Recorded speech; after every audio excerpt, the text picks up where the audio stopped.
6 weeks after my father's funeral, I thought the hardest part of losing him was already behind me. I was wrong. My brother sold Dad's old house without telling me. I didn't argue. I didn't threaten him. I simply stood in the empty living room, looking at the dust where Dad's furniture had been, wondering how my own brother could erase the last place that still felt like home. Then, 3 days after the sale, the buyer called me. His voice was strangely hesitant. "Ma'am, I'm sorry to bother you, but you need to come to the house." I asked why. There was a pause. "We found something behind one of the walls." My fingers tightened around the phone. "What did you find?" "A sealed box." My heart sank. Then he said something that made the room around me seem suddenly silent. "Your name is written on it." I went to that house alone. The buyer led me to an old bedroom Dad had always kept locked. Behind a loose wall panel was a metal box covered in dust, untouched for years. Inside were only 2 things: a letter and a deed. The letter was dated 3 days before my father died. I thought I knew what Dad had left behind. I didn't. Because when my brother saw what was inside that box at Thanksgiving, the color drained from his face. And for the first time in my life, he looked genuinely afraid of me. My father's funeral had been 6 weeks earlier, but I still reached for my phone every evening expecting to see his name. Dad had never been sentimental. He showed love by fixing things, paying bills before anyone asked, and quietly leaving groceries at my door when he knew I was working late. My brother Daniel was different. He had always believed Dad owed him something.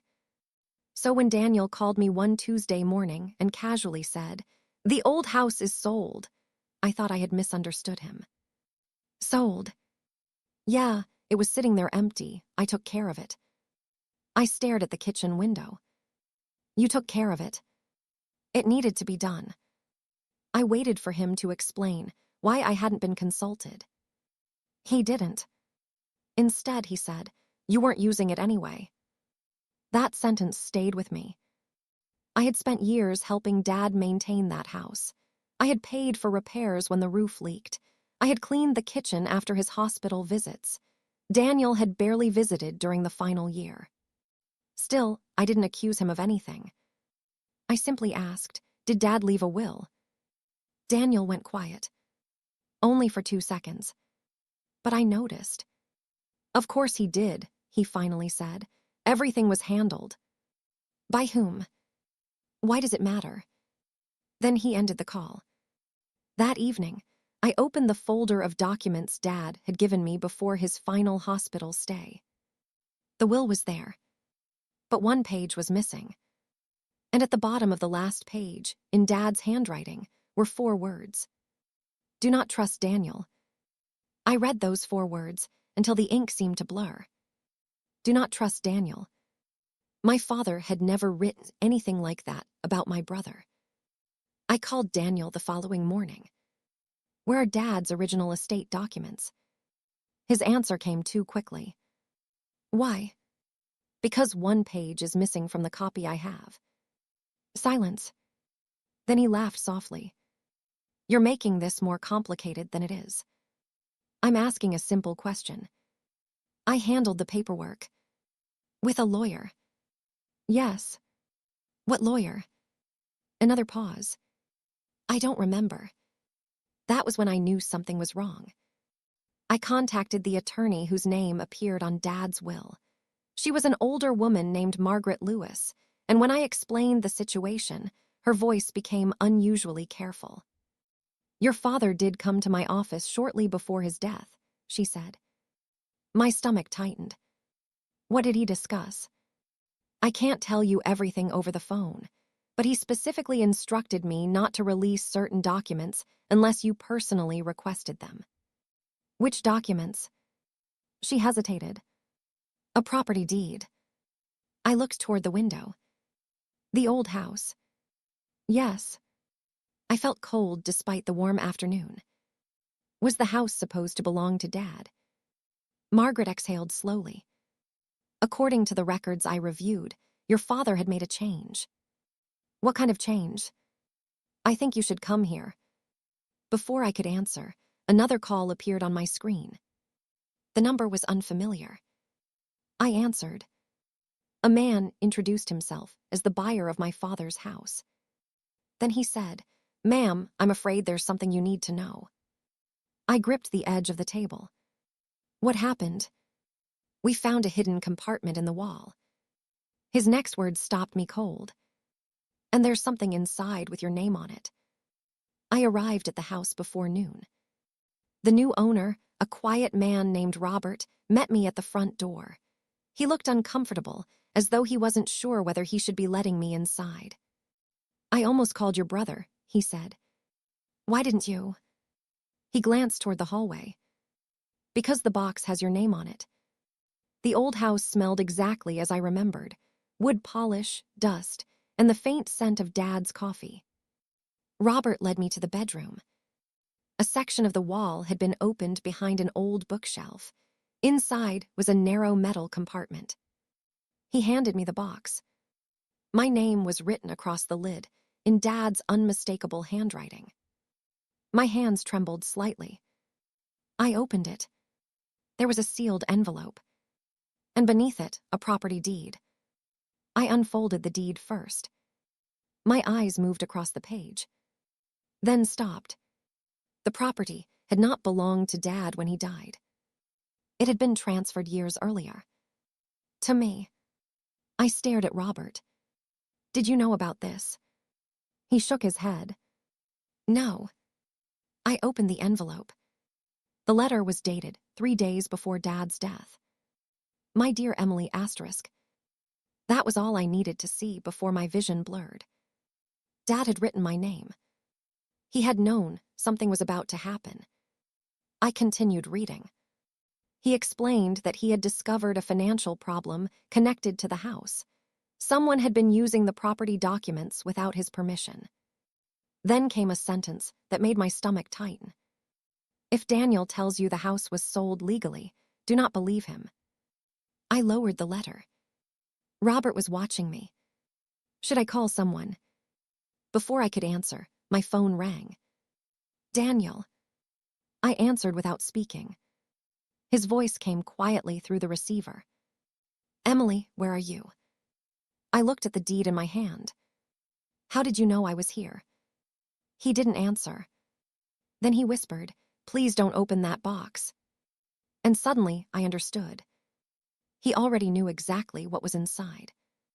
I didn't tell Daniel what I had found. I simply said, "I'm going home." He sounded relieved. That was my first mistake. The second was believing he wouldn't try to find out what I knew. That evening, Margaret called me. "I reviewed your father's file again," she said. "There's something I need you to see." I met her the next morning. She placed a thick folder on the desk. Inside were bank statements, property records, and a loan agreement. The borrower was Daniel. The collateral was my father's house. I stared at the signature. "That's not Dad's." "No," Margaret said quietly. "It isn't." A second document showed something even worse. Daniel had used the property as security for a business loan nearly 2 years earlier. But Dad had never authorized it. "He must have discovered this," I said. Margaret nodded. "And 3 days before his death, your father came here with evidence." She slid a small flash drive across the desk. "He told me not to open it unless something happened to him." My fingers rested on the drive. "Did you?" "No." "Why?" "Because your father was very specific. He said you were the only person he trusted with it." I took the drive home. I didn't open it immediately. Instead, I made copies of every document Margaret had given me and stored them separately. Then I checked the property records myself. The deed transferring the house to me was legitimate. Daniel had known. That explained the panic in his voice. But it didn't explain why he had sold the house. That night, I opened the flash drive. There was one video file. My father's face appeared on the screen. He looked tired, thinner than I remembered, but completely composed. "Emily," he said, "if you're watching this, Daniel has probably already sold the house." My breath caught. Dad looked directly into the camera. "There is one thing I couldn't put in the letter." He paused. Then he said, "Your brother wasn't acting alone." I watched the video twice before I allowed myself to breathe normally. Dad continued, "The person helping Daniel is someone you know, someone I trusted." He didn't name them. Instead, he told me where to find the rest of the evidence. A storage unit. Unit 214. I went there the next morning with Margaret and a police officer she recommended. Inside were boxes of financial records, copies of loan applications, and emails Daniel had exchanged with a business partner. The evidence was clear. Daniel had used the house as collateral without Dad's permission. When Dad discovered it, Daniel had tried to convince him to remain silent until the loan was repaid. Dad refused. 3 days before his death, he transferred the property legally into my name and documented everything with Margaret. But there was one final surprise. The person helping Daniel was his business partner and my former husband. They had planned to sell the house quickly, repay part of the loan, and make the paperwork disappear before I discovered the transfer. They failed because the buyer found Dad's hidden box. I never confronted Daniel alone. Everything went through the lawyer. The sale was challenged, the fraudulent documents were turned over to the authorities, and the financial investigation eventually became much larger than the house itself. Daniel admitted what he had done. Not because he suddenly became honest, because the evidence left him nowhere to hide. Months later, I stood outside Dad's house again. The sale had been reversed, and the property was legally mine. I didn't renovate it into something expensive. I kept the old kitchen.